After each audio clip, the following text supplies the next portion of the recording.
Les motivations au démarrage, c'est déjà la curiosité de découvrir ce que c'est que Imago.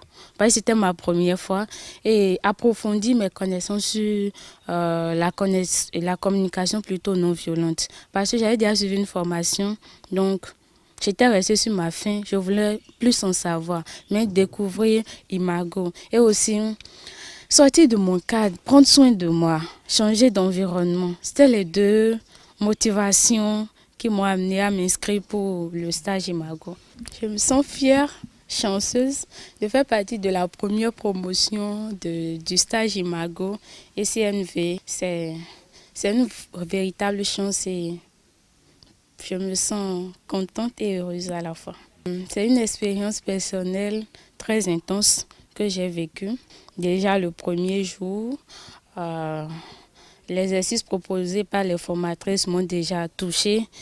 Ce qui m'a le plus touchée au niveau de ce stage, ce sont les dialogues Imago. C'est un espace où tu te vides en fait, tu te sens compris, tu te sens soutenu. C'est ce qui m'a le plus marqué. Mais vraiment, c'est tout comme si je suis venue décharger quelque chose. Je repars assez légère, je repars motivée, je repars inspirée. Je repars avec une telle ouverture d'esprit et je repars bien calé dans la tête. L'autre est différent de moi.